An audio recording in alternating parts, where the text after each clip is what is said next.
तो दोस्तों उसके पीछे का सिंपल सा लॉजिक है। हम जूते चप्पल क्यों पहनते हैं? ताकि हमारे पैरों में बाहर गंदगी ना लगे। अब गंदगी ना लगे, पैर स्वच्छ रहे। नमस्कार दोस्तों, आपका फिर से स्वागत है हमारे इस एपिसोड में नए श्लोकों के उच्चारण के साथ और भगवान की बातों के साथ और कुछ ज्ञान की बातों के साथ भी। भगवान की बात क्या, जो कृष्ण जी की और अर्जुन के बीच की वार्तालाप चल रही है, सारी भगवान की बातें हैं। तो अगर गलती से निकल भी गई ना एक्स्ट्रा लाइन, तो मैं इसको डिलीट नहीं करूँगा, सुनते रहिए ज्ञान की बात भी। पहले श्लोकों के उच्चारण से पहले एक ज्ञान की बात और बता देता हूँ। ज्ञान की बात यह है, बड़ी कॉमन सी है, रोज़मर्रा की लाइफ में जो हम करते हैं। मंदिर में जूते चप्पल पहन के क्यों नहीं जाते? और धर्मों में तो जाते होंगे भैया, चर्च में भी चले जाते हैं, और औरों का मुझे इतना ज्ञान नहीं है, परंतु हमारे सनातनी मंदिर में हम जूते चप्पल पहन के क्यों नहीं जाते? या फिर घर में हमारी जो रसोई भी होती है, अन्नपूर्णा बोलते हैं रसोई को, अन्नपूर्णा, क्यों चप्पल पहन के नहीं जाते? आजकल तो स्टैंडिंग रसोई हो गई है, लोग चले जाते हैं, अपने पूरे घर में लेकर घूमते हैं जूते चप्पल। परंतु जो सनातनी धर्म में ग्रंथों में लिखा हुआ है, मैं उसके विषय में बात करता हूँ। एग्जाम्पल थोड़े बहुत आज के दे देता हूँ। मेन लॉजिक मेरा पुरानी चीज़ों से ही है, जो हमारे पितरों पूर्वजों ने और जो ग्रंथों में हमारे लिखी हुई हैं, जो हमें बताई हैं पितरों पूर्वजों ने। तो दोस्तों उसके पीछे का सिंपल सा लॉजिक है। हम जूते चप्पल क्यों पहनते हैं? ताकि हमारे पैरों में बाहर गंदगी ना लगे। अब गंदगी ना लगे, पैर स्वच्छ रहे, इसलिए हम जूते चप्पल पहनते हैं। अगर वही जूते चप्पल मंदिर में लेके प्रवेश करेंगे तो हम गंदगी लेकर साथ जाएंगे। अब बात ये आ गई कि भगवान को तो दिल से मानने वाली बात है, गंदगी है, ये सब है। देखो भाई, साफ सफाई आपको पसंद है, मुझे पसंद है, तो भगवान को क्यों नहीं? जहाँ साफ सफाई रहेगी, जहाँ चीज़ें सही रहेगी, वहीं तो पवित्रता आएगी, वहीं तो मन लगेगा, वहीं तो कहते हैं ना कि ये फिर वही रिलेटेड होगी सात्विक, राजसिक और तामसिक। सादा खाना खाएंगे, सिंपल खाना खाएंगे, मन फोकस रहेगा, चीज़ें कंट्रोल में रहेंगी। तो जब चीज़ें सारी कंट्रोल में रहेंगी तो हम अपनी उस योग विद्या को, जो कि पूजा अर्चना भी कर रहे हैं, वो भी एक तरह का योग ही है, तो उसको हम पूरे डिटेल में कर पाएंगे, अंदर से निकलेंगी वो सब चीज़ें। और जब कहीं गंदगी रहेगी, चीज़ें रहेंगी, जब जगह ही नहीं साफ होगी, तो भाई साहब आप क्या चीज़ करोगे? एक पुरानी कहावत है ना, कुत्ता भी अगर सोता है तो वो पूंछ मार के सोता है। तो यहाँ तो हमारे धर्म के विषय में बात है, भगवानों के विषय में बात है, और हमारे मंदिरों के विषय में बात है। तो सिंपल सा लॉजिक है, जूते चप्पल इसलिए पहने जाते हैं कि ताकि पैरों में गंदगी ना लगे, और वो गंदगी को हम मंदिर के बाहर छोड़ कर आते हैं, तब जाकर मंदिर में प्रवेश करते हैं। सेम ऐसे ही लॉजिक हमारी किचन का भी है, अन्नपूर्णा माता का भी है, तो वहाँ भी गंदगी ना ले जाए। अगर इस तरह की चीज़ें करेंगे तो घर में पवित्रता नहीं रहती, साफ़ सफाई नहीं रहेगी, तो घर में दरिद्रता आने के चांसेस ज़्यादा बढ़ जाते हैं। बड़ी कॉमन सी चीज़ थी, कोई ज़्यादा बहुत रिसर्च नहीं किया, तो मैंने खुद ही बना के बोल दिया आप लोगों को, यही चीज़ है वैसे भी कायदे में भी। तो बढ़ते हैं श्लोकों के उच्चारण की ओर। तो बढ़ते हैं श्लोक नंबर 18 की ओर।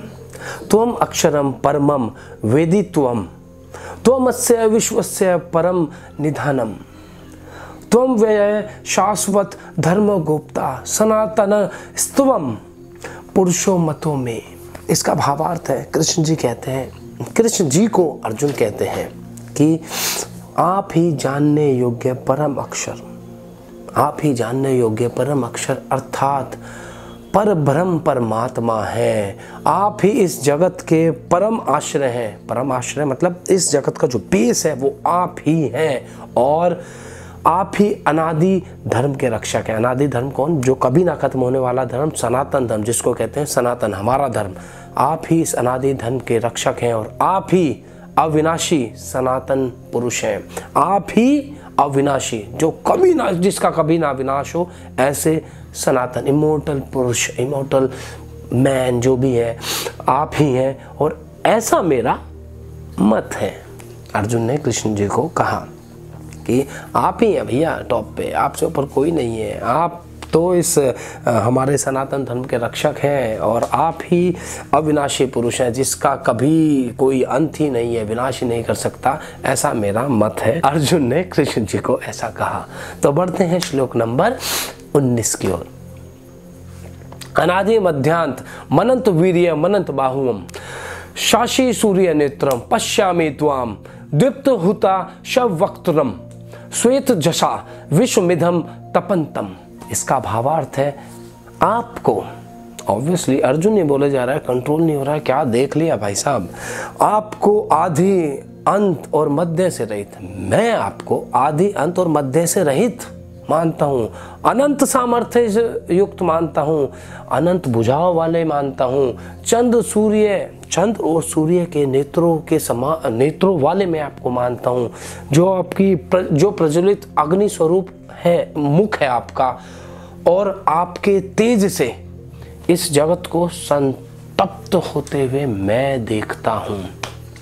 कह रहे भैया आपका आदि अंत और मध्य से रहित मैं आपको मान रहा हूँ, आपका जो सामर्थ्य है वो अनंत है भैया, उसका कोई मतलब छोर ही नहीं है, इतना सामर्थ्य है, और आपकी अनंत बुझाएं हैं, जो आपकी आंखें हैं वो चंद्र और सूर्य के समान है, और जैसे आपका मुख है, आपके जैसे अग्नि प्रज्वलित होती है ना, उस तरह का आपका मुख है, आपके इस तेज से ना पूरा संसार तृप्त हो रहा है, आप ही कर रहे हैं जो सब कुछ।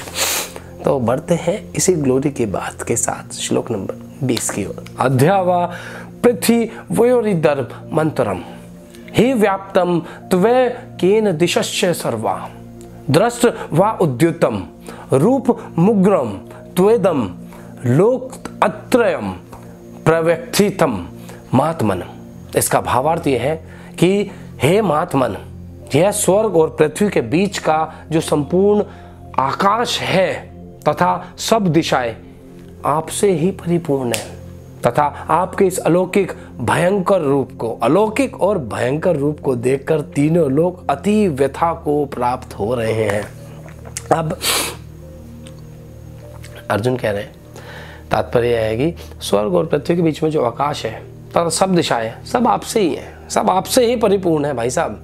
और जो ये थोड़ा सा घबरा भी रहे हैं भगवान के स्वरूप को देखकर, जो है आपका अलौकिक और भयंकर रूप है, इनको देखकर तीनों लोग अति व्यथा को प्राप्त हो रहे हैं।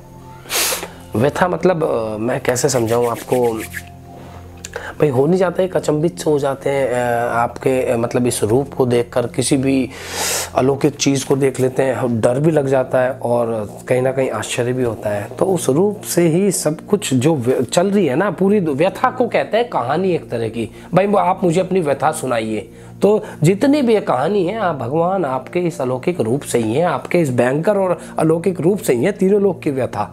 तो व्यथा का मतलब होता है एक तरह की कहानी, एक तरह की जो स्टोरी चल रही है, हमारी स्टोरी ऊपर वाले लिख रहा है सब। तो मेरे ख्याल से आज के लिए बहुत हो गया, नहीं तो आप सुनते रहेंगे इस चीज़ को, बड़ा आनंद वाली चीज़ है। अर्जुन डरे हुए भी हैं, अचंभित भी हैं, आश्चर्यचकित भी है।